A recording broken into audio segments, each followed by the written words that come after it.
Bismillahirrahmanirrahim. Assalamualaikum warahmatullahi wabarakatuh. Jumpa lagi dengan BK Sahabat Seru. Bagaimana kabarnya teman-teman semua? Mudah-mudahan selalu dalam kondisi yang sehat, selalu semangat belajar, dan selalu dalam lindungan Allah Subhanahu wa Ta'ala. Pada pertemuan kali ini kita akan belajar materi bimbingan konseling kelas 10 semester 2. Di materi yang ke-26 ini kita akan belajar tentang manajemen waktu bagi pelajar. Mari kita simak video berikut ini bersama-sama.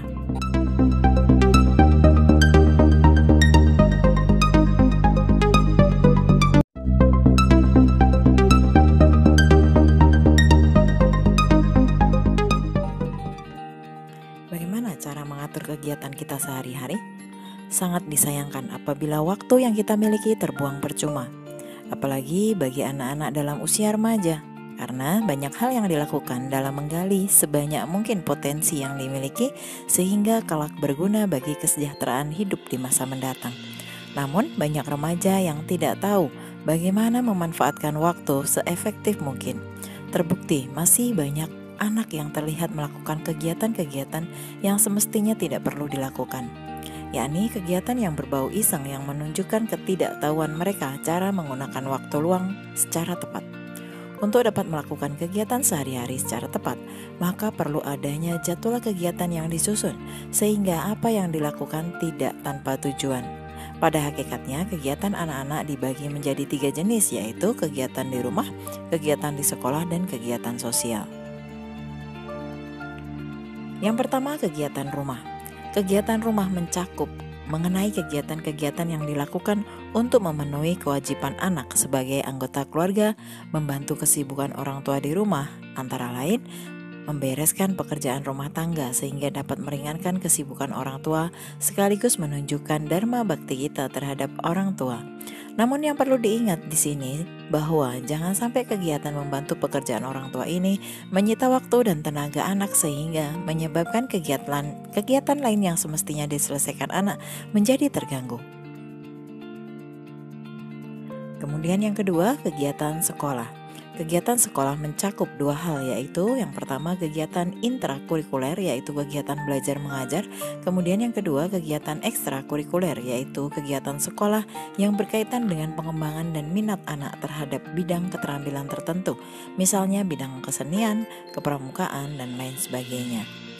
Di samping 2 hal tersebut, masih terdapat 1 kegiatan sekolah yang harus diselesaikan oleh anak di luar jam pelajaran, yaitu berupa penyelesaian tugas-tugas yang diberikan oleh guru mata pelajaran tertentu, misalnya pemberian tugas pekerjaan rumah. Selanjutnya, yang ketiga, kegiatan sosial.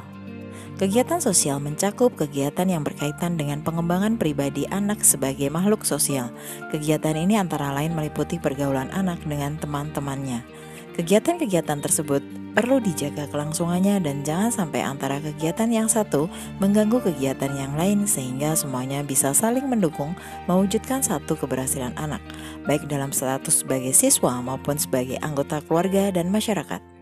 Karena anak masih dalam status sebagai siswa yang bertugas pokoknya belajar atau menimba ilmu demi persiapan masa depannya, maka kegiatan utama yang perlu diselesaikan dan diperoleh menjadi perhatian yang paling besar adalah menyelesaikan tugas-tugas yang berkaitan dengan kegiatan sekolah. Dengan demikian, dalam pembuatan jadwal kegiatan sehari-hari, pembagian porsi waktu terbanyak adalah menyelesaikan kegiatan sekolah.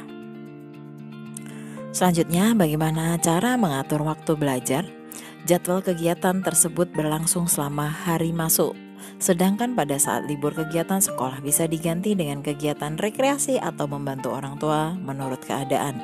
Apabila jadwal kegiatan yang telah disusun tersebut ditaati pelaksanaannya secara disiplin, maka kecil kemungkinan bagi anak melakukan kegiatan iseng yang hanya menimbulkan keresahan.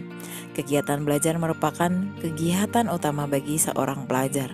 Untuk memperoleh prestasi belajar yang tinggi harus didukung dengan kegiatan belajar yang rutin dengan frekuensi yang tetap. Hukum Jos mengemukakan bahwa belajar 4 hari masing-masing 1 jam lebih efektif daripada 4 jam dalam 1 hari.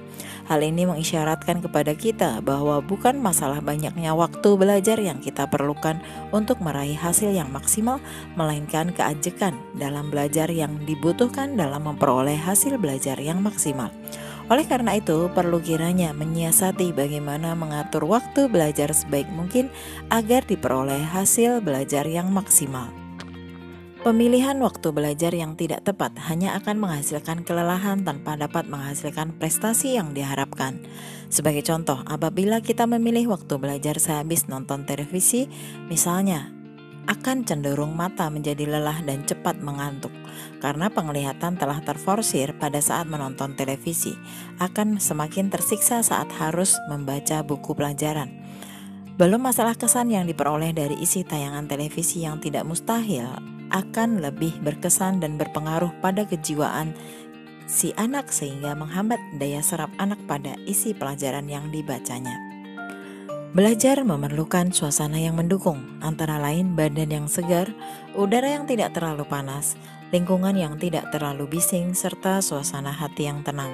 Tidak mungkin seorang anak bisa belajar dengan baik apabila masih terdapat tugas dari orang tua atau dari pihak lain yang dipercayakan kepadanya dan tugas tersebut belum terselesaikan.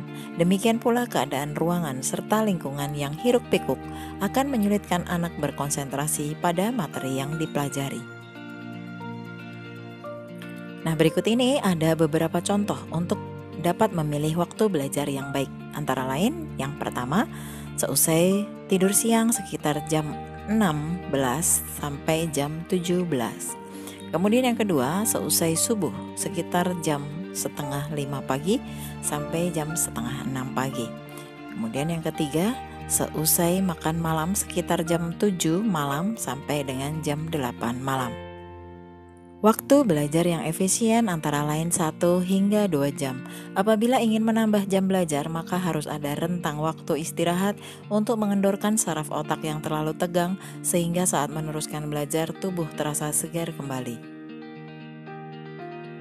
Berikut ini ada beberapa kiat mengatur waktu yang perlu kita coba.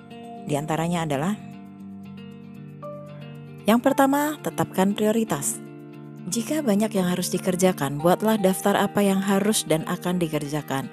Lalu urutkan setiap tugas dalam urutan 1, 2, 3, dan seterusnya menurut tingkat urgensi.